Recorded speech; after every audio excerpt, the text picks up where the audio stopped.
over near Seymour's Ice Cream, and then there's the Paht Circle. You can see it from the expressway. And then I went to the minor school. I went to kindergarten there. That was before I went to Catholic school. I just went to kindergarten. But I remember when I was 4 years old, walking, you know, underneath the expressway there in the Paht Circle and going over to kindergarten over at the minor school. I remember walking by myself. That's what, you know, we were all able to do that back in those days.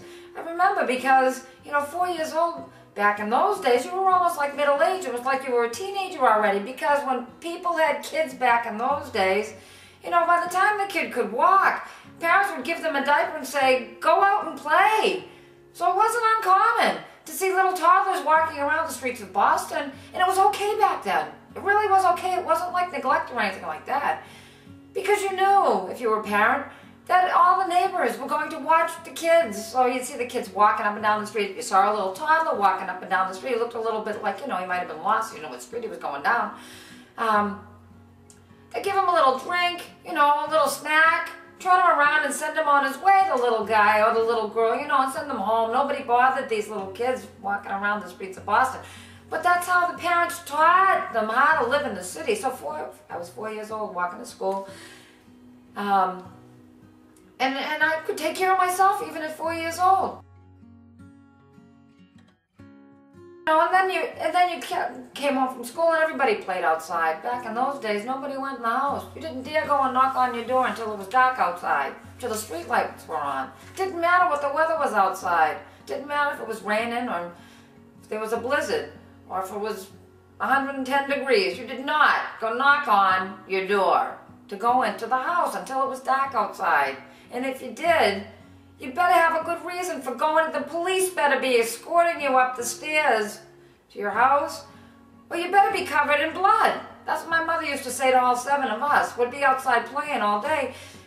Someone would want to go in the house. You know what I'm saying? And you go knock on the door. Ma, I want to come in the house. I'm tired. I don't want to stay outside no more. There's a blizzard going on. There's got to be 3 feet of snow out here. I'm almost buried. She'd say, what's the matter with you? Stay outside and play. But I want to come in, I don't feel good. Are you bleeding? Unless you're bleeding, you're staying outside. So you knew that unless you were bleeding to death, you know, and you couldn't just be covered in blood, you had to like be passed out on the floor. I mean, on the front stairs. You know, they wouldn't let you walk into the house. It had to be like they would want to pick you up and you'd be covered in blood. That's the only way you'd get in the house. And you go in the house, wash you up, and they'd send you back outside. You didn't even get stitches. They taped it.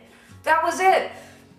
And send you back outside to play. And all the little toddlers would run around in the neighborhood. You know, and you'd go and you'd, you know, if you were hungry, you didn't go to your own house. You went to your neighbor's house, to your best friend's house. Everybody went to someone else's house because the mothers, they would feed everyone else's kids, but they wouldn't feed their own. You couldn't get any food from your own mother. You'd have to go to the neighbor's house, but she would feed your best friend. So, and she could go in because no mother wanted to look bad in the neighborhood. And everybody was watching everybody else's kids. So you never really saw your own mother much. You go in, you go to sleep, you get up, you know, you'd have supper. We didn't have dinner. There was no such thing as dinner. I didn't even know what dinner was. That was for fancy people. We had supper. You know, you ate at 5 o'clock and then you were back out to play and you didn't eat again until the next day. There was no snack. You had some water. That was it. You went to sleep. You went to sleep. You know, no TV. There was no TV. There was nothing. You had a glass of water. And you went to bed. The next day, same thing all over again. Okay, so you couldn't come in the house unless you were bleeding to death. And they had to, you know, scrape you up off of the front porch and carry you in, wash up, and then they just, like I said, throw you back outside. All right. So then, after the minor school, I went to Catholic school, but we didn't call it Catholic school back then. We called it sister school because there was no, you know, there was no, it was all nuns in the school. There was no priest. It was all sister school. That's what we called it. So someone should have warned people that those names that those nuns had, they had them for a reason. It was like a top secret code of what type of nun that person was. My first grade teacher was Sister Rose Patrick. You know, Sister Rose Patrick. kind of just, it's off your tongue like that, Sister Rose Patrick. My second grade teacher was Sister Lambertina. So Sister Rose Patrick sounds like this. Sister Rose Patrick, like angel wings. Sister Lambertina sounds like this. Like that. And it's true. She was like that. She had about 50 rulers in her desk. Sister Rose Patrick didn't have any. She had no rulers. She was a kind, kind lady. Sister Lambertina, I don't know, she was short. She was about 4 feet tall. She had about 50 rulers in her desk. One for every kid. And, mine was on her desk permanently with my name on it. Sharon. We had to learn all of our multiplication facts, everything, all of our addition, subtraction, multiplication, division. By the middle of second grade, I was 6. By the time I got to 3rd grade, I could do algebra. Really? I'm telling you, people grew up fast when just learning about life. That was it.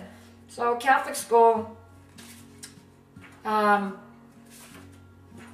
when you're coming into the city next summer, I know it's the winter time now and it's cold outside, but I'm telling you, when you're coming into the city next summer, in the spring, whenever it is, if it's not winter outside, although some people do it, you're going to be invited to a cookout. Just know that. Now they call it, people say it's a barbecue, but that's really not the word that I'm used to using. Barbecue, they don't even, they say, and it's spelled BBQ. I don't even know what that means. BBQ? Barbecue. We had cookouts. And that just means that everybody was eating outside. You had a hibachi. There was no gas. Grill. Hibachi and charcoal. Lighter fluid right on top. You know what I'm saying? You were lucky that the other houses didn't burn down. Joni McGonigal was over here. We all lived in those 3 triple-decker houses. And houses didn't burn down. No, and everybody's outside having a cookout. Auntie Julie, this is what you can expect when you go to a cookout. Someone's going to bring potato salad, okay? Someone always brings potato salad. Someone might bring some lobster, but that would be rich Uncle Freddie and Auntie Joanne, because we just had hamburgers and hot dogs, cheeseburgers sometimes. Rich Uncle Freddie would bring lobster, sausages. Don't plan on having any vegetables there or any fruit, because that's not the kind of food you have at a cookout. That's when you want to take care of yourself. And so make sure you have your vegetables before you go to the cookout, because there isn't going to be any there. And if you're wondering what you should bring to a cookout, I'm telling you, just bring some beer. Bring some beer, bring a 6-pack, but even better, bring a case. That'll go over so much better. Everyone will like you so much more. Bring a case. You can even bring a keg. Have a keg delivered. Maybe a couple of kegs. Then you can all sit there and just have a cookout for a couple of days. The mothers love it because they don't have to clean the house. You all use paper plates. Nobody goes in the house. That's it. They go to sleep. That's it. They go outside. They continue on with the cookout. That's it. It's over on the weekend. It usually lasts like Friday night until Sunday night. Nobody goes in the houses. That's what it was like back then. So, all right. So you have your cookout. Bring a case of beer. Remember a couple of last things. We didn't have dinner. We had supper. We didn't go in the living room. We went in the parlor. We didn't go down to the basement, we went in the cellar, but you know what? Nobody really went in the cellar because it was really creepy down there and damp and not such a good place. So nobody went down in the cellar of those old houses. Remember to go and see a Red Sox game over at Fenway Park. Don't worry about buying tickets. Even if it's sold out, just go over there because the scalpers are out there. You'll be able to get tickets. Nobody even cares if you just go up and tell someone you need some tickets. The Red Sox game. And also tell them you're from Dorchester. Oh, they'll give you a good price for some tickets. Take the Green Line over there. And you're right there at Fenway Park. All right. So that's the end of this lesson for today. I hope you learn some more about the accent. And I look forward to teaching you some more on the Boston accent. So until next time, this is Sharon. And come into our fair city anytime. Just watch out for the drivers because they go wicked fast. It's just they think they own the road. That's people in Boston. They pay their taxes, so every single one of us thinks that we own that road, and everybody else should just get out of the way. But everybody feels the same way. So better off leaving your car at home, like I told you in part 1. Don't even bring your car into the city, okay?